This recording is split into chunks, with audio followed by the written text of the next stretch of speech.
You say you want to grow your hair back or grow your bald spots back.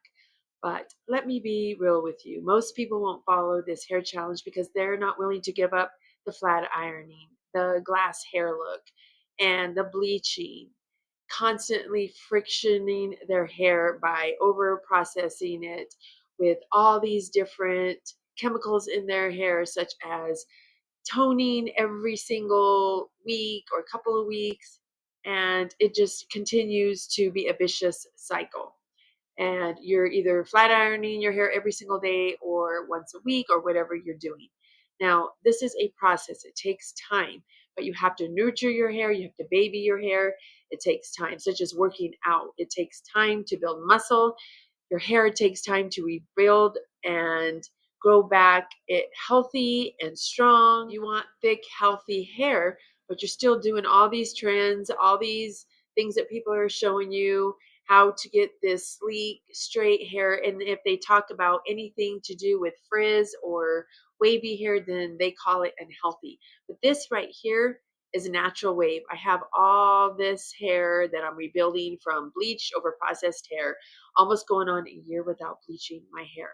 And I toned my hair about 7 months ago, and I may do it again here soon, but I don't know. And it is not going to be a bleach process though. But for now, I am just letting my hair natural grow out, all my silver's coming out, and that is okay. I do have other ways to cover it. I use hairspray, temporary color hairspray, or I use eyeshadow.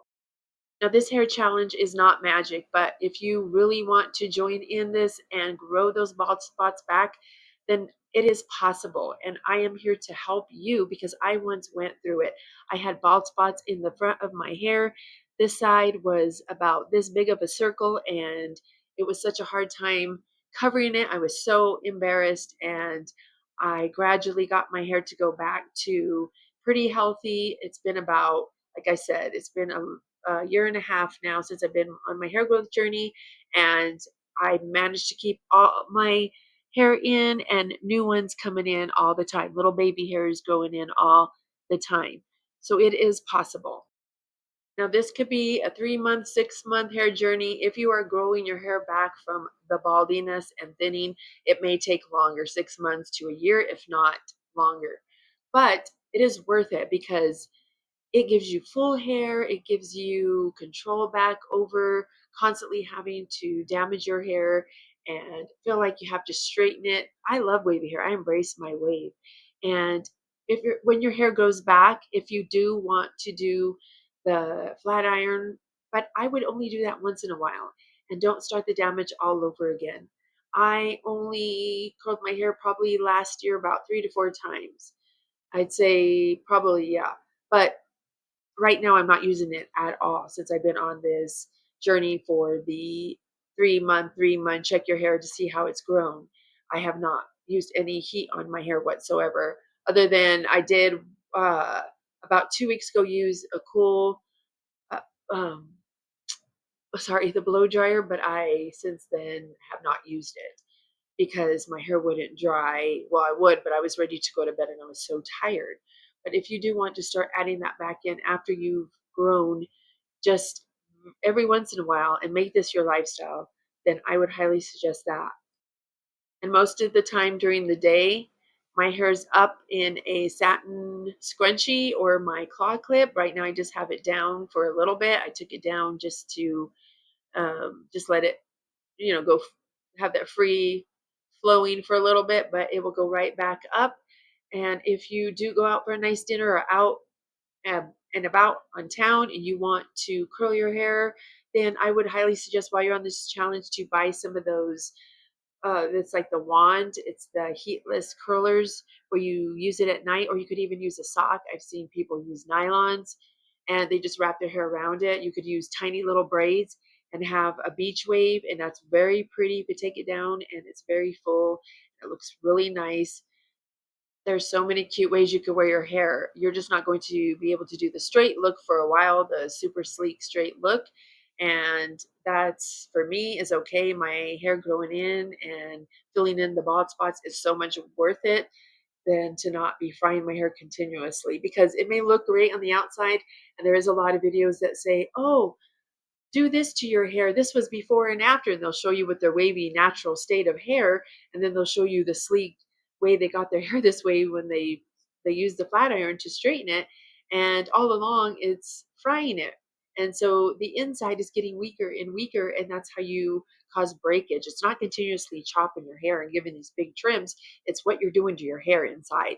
You're putting a band-aid on the problem, which is chopping your hair off, continuously cutting off any hair growth process. I have not did a hair dusting in my hair since December of 2025. It is now June 4th. I was trying to think of what day it is. And I have not did a hair dusting in my hair. It does not have any split ends. I check them all the time, but periodically in the light as well as outside. And the reason why my hair looks thin like this because is I don't use that cutting uh, blunt cut all the time. I like my hair at the ends. I don't mind that look, but my hair is being healed from the inside out.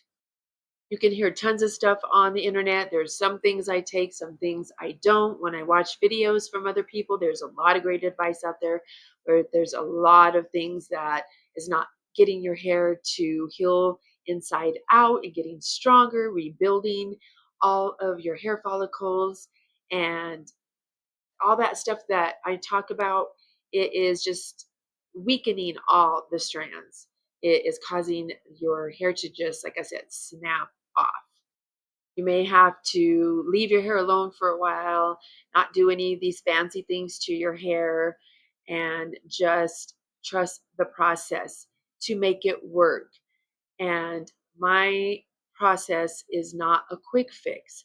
I do see hair growth in 3 months, though. I measured my hair with one of the shirts that I'm doing this with. It's the same shirt, and I did use it on one of my thumbnails. And there is a good process in 3 months that it did grow. I didn't really measure it. Well, I did not measure it, so I don't know. I know from the shirt it had grown a good chunk of hair, and it was a pretty good amount. So I will measure it with all those shirts again to show each month when I do it on June 20th, and I will show you. I have not checked it. I don't check it, by the way, on this hair challenge till 3 months has gone by. So I suggested you continue to do this even after this 3 month challenge. You can do another three. You could use, um, some type of same sheet, or I'll put up another one out. Eventually, I'll put out some sheets that you could use. I will email them to you, or I'll have a downloadable. If you do want them on your email, I can email them to you. I did leave the information for that on my ebook. So I will send you new forms that you could keep going and going. I'm going to do this till the end of 2025 and see how my hair has grown. So yes, I don't look at my hair. Well, I do look at it. I still look at it in the back, but I don't measure it because you'll drive yourself crazy if you do it before the 3 months, and then it'll seem longer, like it's taken forever to grow. So that is why I'm having you do all this different stuff, and then at the end of August, then you will do that same picture, and then you'll measure your hair in the shirt that you chose to use. And so, whatever day or whatever day you decide to start this challenge, if you didn't catch it on June 1st, then you'll just start it from that day and you'll just time it. That light behind me is bugging me. I should have shut it off. It's like this glowing thing above my head. So that's why I'm like moving around because it's kind of driving me nuts and it's messing up, I think, my face, like the picture. So I should shut that off. So once you get used to not using all the heating tools and everything that I mentioned in this video and my challenge, then it becomes just a habit that you do. You get used to doing it.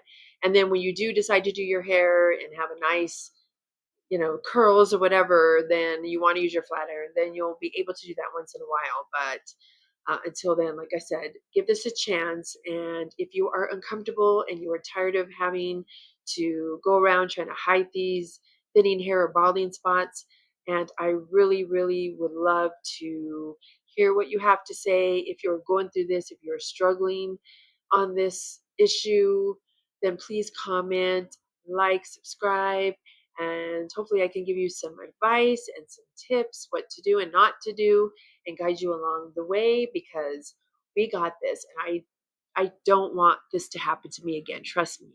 I don't want my hair to start falling out or whatever it happened to it. I'm obviously it fell out, but I am here for you. So if you want to join this even now, then go down. I'll have a description ebook, free downloadable guide you can follow. And then I'll also have some tips along the way. Every Wednesday, I might put some things like on a Thursday or Friday, just some tips on what to do. And I am here for you. And I hope you have a great rest of your day. Thank you so much for stopping by. And I appreciate your time. Thank you. Until next time.